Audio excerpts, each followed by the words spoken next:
சுவைமணம் சமையலில் இன்றைக்கி ஒரு டிஃப்ரெண்ட் ஸ்டைலில் ப்ரான் கறி பார்க்க போகிறீங்க.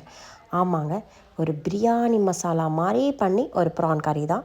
செம்ம டேஸ்டியாக இருக்கும். This is completely my recipe. நான் எந்த சேனல்லையும் எந்த இன்ஸ்டாகிராம்லேயும் பார்க்கல. இந்த ரெசிபி ஒரு கெஸ்ட்டு வராங்கன்னா அவங்களுக்கு கண்டிப்பாக பண்ணுங்கள், செம்ம டேஸ்ட்டாக இருக்கும். நான் ஒரு 1.5 கிலோ அளவுக்கு இறா எடுத்திருக்கேன். நல்லா க்ளீன் பண்ணி வாஷ் பண்ணி எடுத்தாச்சு. அதில் அரை ஸ்பூன் அளவுக்கு மஞ்சள் பொடி, 1 ஸ்பூன் அளவுக்கு இஞ்சி பூண்டு பேஸ்ட்டு, 1 ஸ்பூன் அளவுக்கு ரெட் சில்லி பவுடர், இதை சேர்த்து மிக்ஸ் பண்ணுங்கள். உப்பு கண்டிப்பாக நீங்கள் ஆட் பண்ணணும், நான் உப்பு மறந்துட்டேன். ஸோ 1 ஸ்பூன் அளவுக்கு உப்பு, அதையும் சேர்த்து நல்லா மிக்ஸ் பண்ணி ஒரு 30 மினிட்ஸ் வச்சுருங்க. இப்போ ஒரு பேனில் ஷாலோ ஃப்ரை அளவுக்கு நீங்கள் ஆயில் சேர்த்துக்கோங்க. ரொம்ப கம்மியாகவும் ஆயில் சேர்த்துக்கிட்டிங்கன்னா இது கொஞ்சம் இதுவாக இருக்கும். டீப் ஃப்ரை நம்ம பண்ணல கண்டிப்பாக. ஸோ கொஞ்சம் எக்ஸ்ட்ரா தான் ஆயில் தேவைப்படும் இதுக்கு. இந்த ஆயிலில் நம்ம ஒரு பேட்சாக நான் இந்த இறாவை போட்டு எடுத்து வச்சுக்கிறேன். இது லாஸ்ட்டு பேட்ச்சு. இப்போ இதையும் போட்டு இது மாதிரி லாஸ்ட்டாக உங்களுக்கு அதே ஆயிலை நான் எல்லாமே எடுத்து வச்சுட்டேன். நெக்ஸ்ட்டு ப்ராசஸ், அதே பேனில் நல்லா வாஷ் பண்ணி எடுத்துக்கிட்டு 1 ஸ்பூன் அளவுக்கு கீ நல்லா கொஞ்சம் சூடாகிற டைமில் அப்படியே ஆயிலும் சேர்த்துக்கோங்க. 2 டேபிள் ஸ்பூன் அளவுக்கு ஆயிலு. அதில் பிரியாணி ஸ்பைசஸ் எல்லாமே சேர்த்துக்கோங்க. பட்டை, லவங்கம், ஏலக்காய், கிராம்பு, இது எல்லாமே சேர்த்துட்டு அப்படியே ஒரு பெரிய வெங்காயத்தை நீளமாக நறுக்கி அதில் நான் ஆட் பண்ணியிருக்கேன்.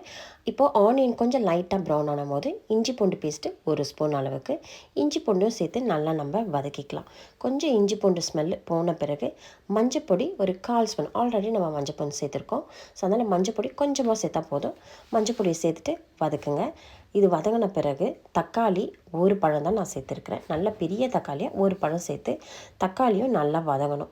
நல்லா வதங்கின பிறகு 1 ஸ்பூன் அளவுக்கு கொரியாண்டர் பவுடர், அதாவது தனியா பொடி, 1 ஸ்பூன் அளவுக்கு ரெட் சில்லி பவுடர், 1 ஸ்பூன் அளவுக்கு ஜீரகப்பொடி, 1/4 ஸ்பூன் அளவுக்கு கரம் மசாலா தூள், இது லைட்டாக மிக்ஸ் பண்ணுங்கள். மிக்ஸ் பண்ண பிறகு 1 ஸ்பூன் அளவுக்கு குழம்பு மிளகாத்தூளை சேர்த்துக்கோங்க. இப்போ இந்த குழம்பு தூள் சேர்த்த பிறகு கொஞ்சம் லைட்டாக நம்ம நல்லா வதங்கணும். வதங்கின பிறகு 1/2 ஸ்பூன் அளவுக்கு தயிர், நல்ல கெட்டியான தயிர் சேர்த்து அதையும் சேர்த்து மிக்ஸ் பண்ணிக்கோங்க. தயிர் ஸ்மெல்லு கொஞ்சம் லைட்டாக போகணும். எப்படி நம்ம பிரியாணிக்கு வதக்குவோமோ அதே மாதிரி அந்த தயிர் போன பிறகு ஒரு கைப்பிடி அளவுக்கு கொத்தமல்லியும் புதினாவும் சேர்த்துக்கோங்க. 2மே சேர்த்து நான் சேர்த்துருக்கேன். நல்லா அதுவும் வதங்கின பிறகு உப்பு ஒரு 1/2 ஸ்பூன் அளவுக்கு சேர்த்து நம்ம வதக்கி வச்சுருந்தோம் பார்த்தீங்களா அந்த எறா ப்ரானு, அதை நம்ம இந்த மசாலாவில் சேர்த்துக்கலாம். ஆல்ரெடி ப்ரான் கொஞ்சம் நல்லாவே உங்களுக்கு வதங்கினால இதில் தண்ணிலாம் ஊற்றணுன்னு அவசியமே கிடையாது. இந்த ப்ரான் இதிலே போட்டு ஒரு 5 to 10 நிமிஷம் நீங்கள் அழகாக வைக்கலாம். வச்ச உடனேவே நல்லாவே உங்களுக்கு இந்த ப்ரான் வதங்கிடும். இப்போ இந்த ப்ரானை ஒரு பிளேட்டில் மாற்றிக்கலாம். மாற்றி வச்சுட்டு இந்த பொரிச்சோம் பார்த்திங்களா இந்த ப்ரானை, அதே பேனில் ஒரு பெரிய வெங்காயம் பொடியாக நறுக்கி லைட்டாக சாட்டே பண்ணுங்கள். இந்த வெங்காயம் மேலேயே கொஞ்சம் கருவேப்பிலை, இல்லை கொஞ்சம் இல்லை நல்லா தாராளமே போட்டுக்கோங்க.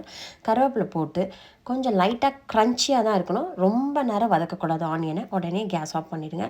ஆஃப் பண்ணிவிட்டு இந்த ப்ரான் பொரிச்ச ப்ரானை இதில் சேர்த்து நீங்கள் மிக்ஸ் பண்ணி அப்படியே நீங்கள் சர்வ் பண்ணிங்கன்னா சூப்பராக இருக்கும். கொஞ்சம் இது திக்கு பதம், எனக்கு கெஸ்ட்டு வர்றதுனால கொஞ்சம் கிரேவி மாதிரி நான் எடுக்கிறேன். வீட்டில் நீங்கள் 2 பேர் தான் இருக்கீங்கன்னா இதை நல்லா நீங்கள் கொஞ்சம் நல்லா சுண்ட விட்டு இந்த ப்ரானை எடுத்து சாப்பிட்டு பார்த்தீங்கன்னா செம்ம டேஸ்ட்டாக இருக்கும். என் அக்கா பையனுக்கு ரொம்ப ரொம்ப ரொம்ப பிடிக்கும் இந்த ப்ரான் கறி. அவனுக்கு இந்தியாவுக்கு போயிருக்கும் போது நான் செஞ்சு கொடுத்துருந்தேன். கண்டிப்பாக உங்களுக்கும் இந்த ரெசிபி பிடிச்சிருந்தா மறக்காமல் அப்படி ஒரு லைக் பண்ணிவிடுங்க, ஷேர் பண்ணிவிடுங்க, சப்ஸ்கிரைப் பண்ணிவிடுங்க. ஆரோக்கியமாக சாப்பிட்டு சந்தோஷமாக இருங்க. Enjoy your PRAN.